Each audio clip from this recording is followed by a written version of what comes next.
Eu gostaria de convidar você para você abrir a sua Bíblia, o livro santo. A voz de Deus revela Jesus Cristo. No livro de 1 Reis, capítulo 4. São 4 versículos, a partir do verso 1. É 2 Reis, tá? 4. É bom isso, é isso aí. Certa mulher das mulheres dos discípulos dos profetas clamou a Eliseu dizendo: meu marido, teu servo, morreu, e tu sabes que ele temia o Senhor.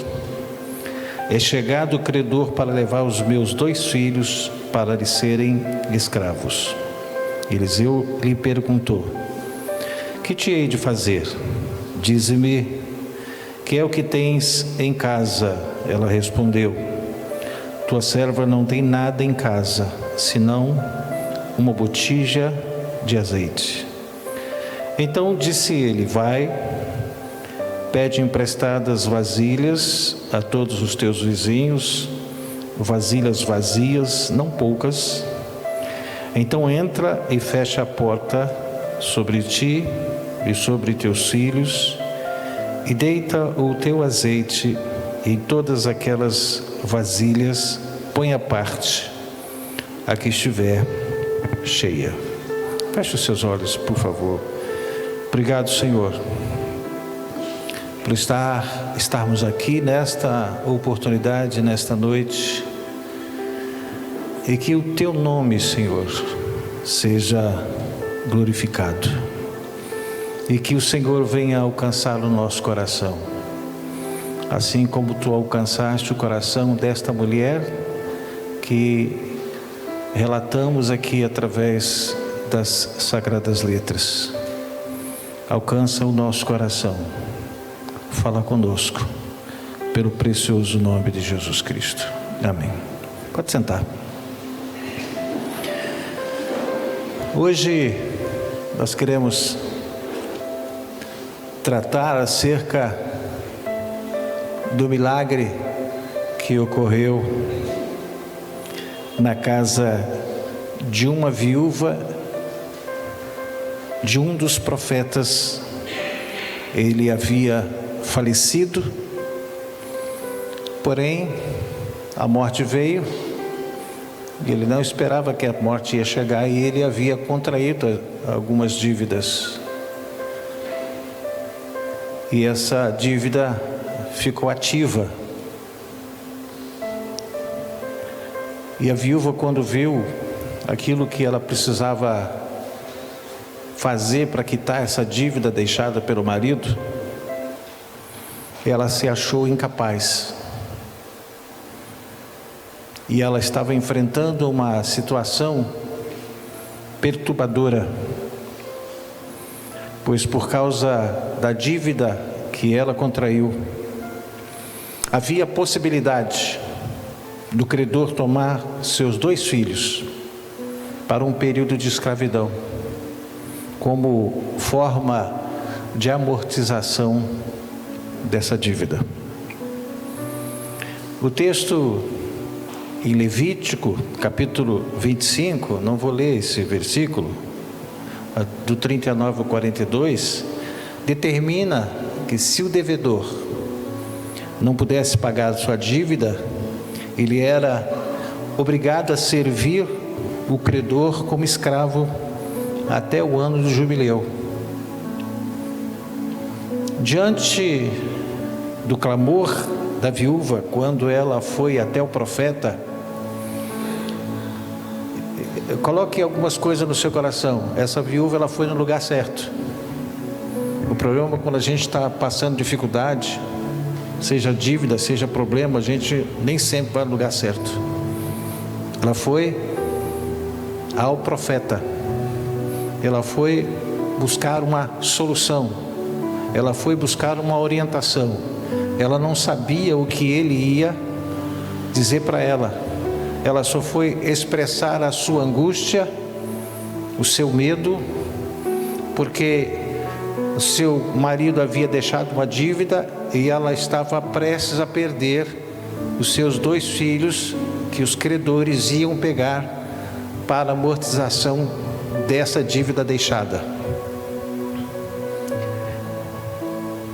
Diante do clamor desta viúva, o profeta Eliseu perguntou-lhe: o que eu hei de fazer? E ele disse: declara-me o que é que tens em casa. Entenda que Deus, Ele interveio e concedeu-lhe a provisão suficiente para atender a necessidade urgente dessa mulher e de seus 2 filhos. Muitas vezes nós nos sentimos com a nossa alma perturbada, como aquela viúva ficou incomodada, perturbada, angustiada, triste, amargurada, quando percebemos que aquilo que estamos enfrentando parece não ter saída.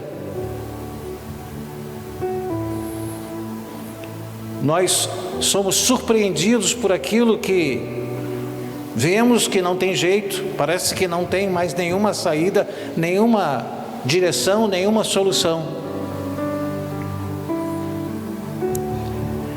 Assim como a viúva que não se deu conta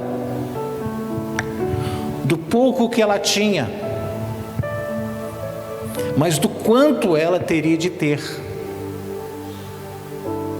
E a gente tem esse comportamento: meu Deus, o que eu tenho não dá para nada, é muita coisa. Para pagar a dívida, ela não se deu conta, nem se importou do que ela tinha. Ela estava dizendo: eu não tenho nada, como é que eu vou pagar essa dívida? Aquilo que a viúva tinha, assim como nós, parece ser algo absolutamente insignificante. E eu posso agregar essa insignificância não só aquilo que eu tenho, mas o que eu tenho é insignificante. Às vezes diz: a minha fé é muito pequena. Não, quem sou eu? Não tem como fazer isso. Deus não vai nem me ouvir, porque percebeu e não se deu conta que a sua fé era pequena, então ela ficou angustiada. E assim a gente fica também, angustiado.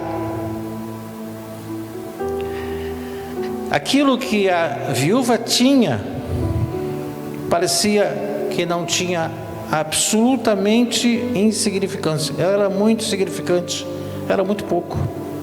De modo que a viúva não cogitou, e nem nós cogitamos, que aquilo possa ser usado por Deus a nosso favor.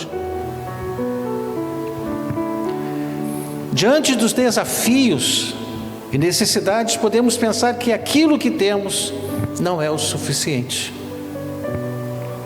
Por isso as pessoas, elas andam angustiadas, desesperadas, apavoradas, porque acha que aquilo que tem não vai ser o suficiente.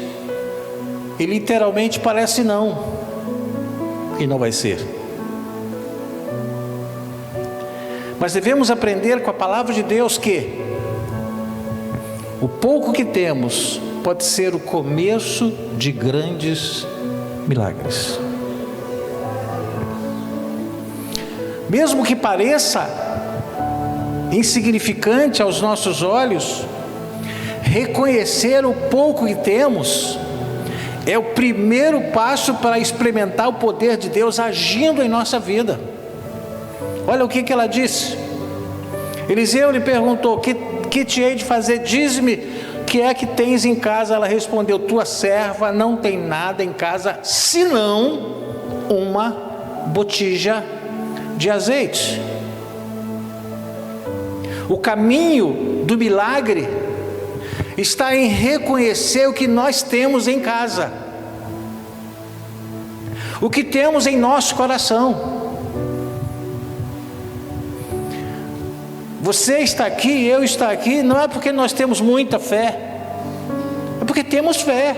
Mas às vezes a fé que nós temos, que nós carregamos no nosso coração, nós achamos que não é o suficiente para aquilo que eu vou enfrentar, que eu tenho que resolver. São os desafios da nossa vida. Mas eu preciso ter a consciência daquilo que eu tenho e não daquilo que falta. A viúva reconheceu o que é que ela tinha em casa. Se o que temos em casa é pouco, isso não é o mais importante.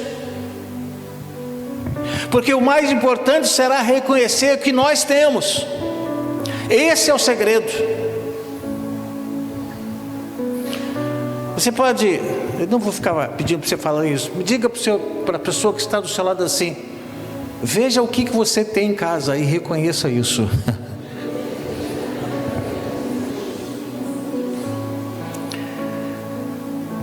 Reconheça o que você tem e não o que você não tem. E a gente reconhece o que não tem.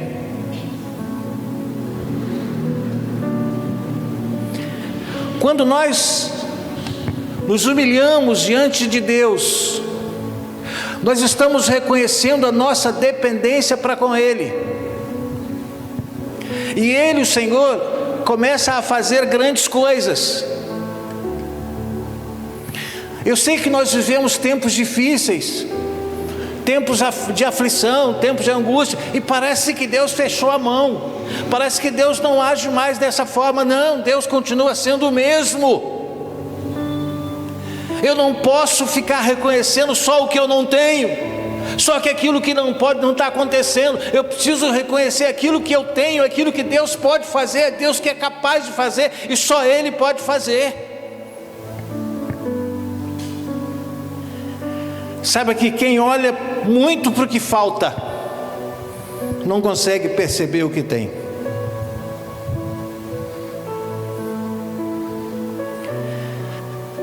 Há um episódio na Bíblia envolvendo Jesus, quando a multidão estava com fome, porque ele estava falando à multidão, e muito tempo ficaram.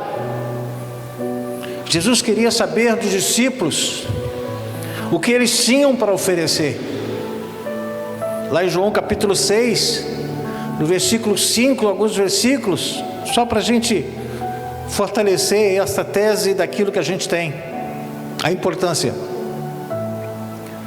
Então Jesus, erguendo os olhos e vendo que grande multidão via ter com ele, disse a Filipe: onde compraremos pães para lhes dar a comer? Mas dizia isso para o experimentar, porque ele bem sabia o que estava para fazer.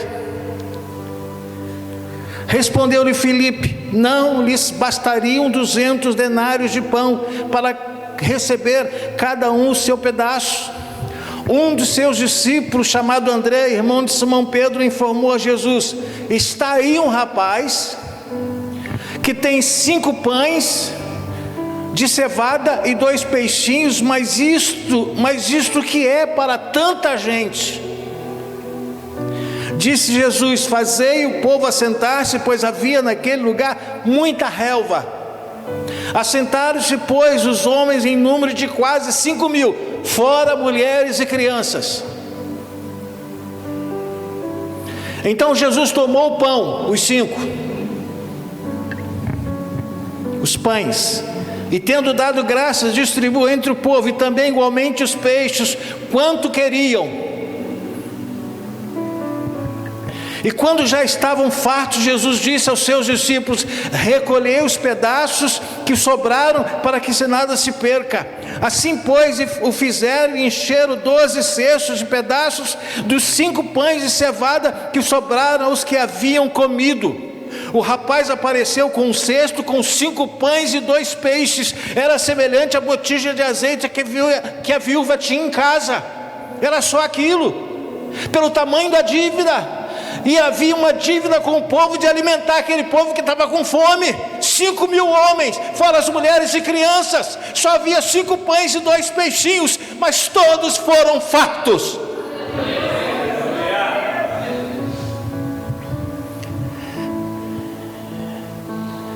Jesus levantou e disse,